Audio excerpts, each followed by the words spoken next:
अनुसूचित जातींच्या आरक्षणातील उपवर्गीकरणाच्या विरोधात सुरू असलेल्या बीड ते चैत्यभूमी लाँग मार्चचा आज 14वा दिवस खोपोली येथे पार पडला। जवळपास 350 किलोमीटरचा पायी प्रवास पूर्ण करून आंदोलक खोपोलीत दाखल झाले असून पुढे पनवेल, चेंबूर मार्गे चैत्यभूमीपर्यंतचा सुमारे 500 किलोमीटरचा प्रवास पूर्ण केला जाणार आहे।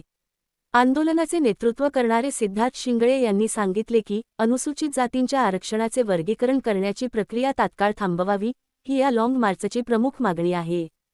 तसेच आनंद बडर आयोगाचा अहवाल जाहीर करणे, जातीनिहाय जनगणना करणे, सर्व 59 अनुसूचित जातींचा अभ्यास आयोग नेमणे आणि पदोन्नतीतील आरक्षण प्रक्रिया सुरू करणे या प्रमुख मागण्यांसाठी हे आंदोलन सुरू आहे।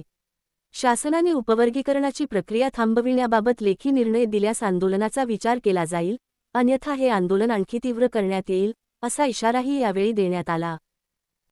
आणि आपली जी प्रामुख्याने मागणी ते देखील आपण सांगितलेले आहेत। आता एकीकडे राज्य शासनाचं अधिवेशन देखील सुरू आहे। आता 2 ते 3 दिवस आपण मुंबईला धडकणार आहात। काय वाटतंय नक्की शासन लक्ष देईल का आणि आपली पुढची भूमिका काय असणार? खरं तर आरक्षणाच्या उपवर्गीकरणाची प्रक्रिया थांबली पाहिजे ही मागणी घेऊन आम्ही या पायी लाँग मार्चचं आयोजन केलेलं आहे। आता अनुसूचित जातीचे 29 आमदार आहेत, पैकी 2 आमदार हे बोलत आहेत की आरक्षणाचं उपवर्गीकरण झालं नाही पाहिजे, त्याला विरोध आहे। बाकीचे 27 हे बोलायलाच तयार आहेत। बाबासाहेब म्हणायचे की हे जे आमदार आहेत अनुसूचित जातीचे हे फक्त विधानसभेमध्ये फक्त तोंड उघडण्यास म्हणजे त्यांना जे तोंड उघडायचं ते तोंड उघडण्यासाठी देखील त्या ठिकाणी जात नाही। खरं तर फक्त ते जांभळी देण्यासाठी त्या ठिकाणी तोंड उघडतात।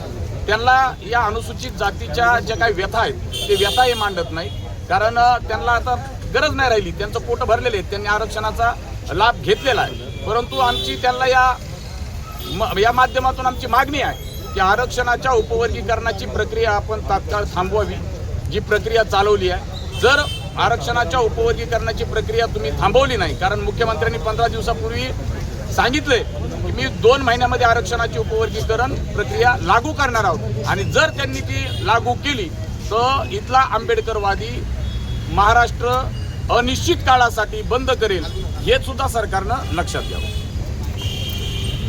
बीडहून सुरू झालेल्या 10 जूनला आज लाँग मार्चचा 14वा दिवस आहे। आम्ही खोपोलीमध्ये पोहोचलो, जवळपास 350 किलोमीटर चालून इथं आलो आणि उद्या पनवेलला जाणार आहोत। पनवेलहून चेंबूर आणि चेंबूरहून चैत्यभूमीला हा जवळपास 500 किलोमीटरचा प्रवास करून आम्ही हा सगळा पायपीट यासाठी आहे की आरक्षणाचं शेड्यूल कास्टच्या अनुसूचित जातीच्या आरक्षणाचं वर्गीकरणाची प्रक्रिया शासनानं सुरू केलेली आहे, ही प्रक्रिया तात्काळ थांबवण्यात यावी यासाठी हा लाँग मार्च आहे। दुसरी बाब, जे आनंद बदर कमिशन नेमलेलं आहे त्या बदर कमिशनचा रिपोर्ट सरकारनं जाहीर करावा, ही दुसरी मागणी या लाँग मार्चची आहे। तिसरी बाब जी आहे, जातीनिहाय जनगणना करावी, सगळी आकडेवारी प्रसिद्ध करावी आणि सगळ्याच जातींची स्थिती शासनाला जातीनिहाय संख्येवारी पब्लिश करावी, ही एक तिसरी बाब आहे। चौथी मागणी आहे, एकाच जातीचा अभ्यास आयोग नेमण्यापेक्षा 59 जाती आहेत या महाराष्ट्रामध्ये, या शेड्यूल कास्टमध्ये, त्या 59 जातीचा शैक्षणिक, आर्थिक आणि सामाजिक आणि सांस्कृतिक किती विकास झाला, किती माग आहेत, याच्यासाठी अभ्यास आयोग समाजानं शासनाने नेमावं आणि पदोन्नतीतील आरक्षणाची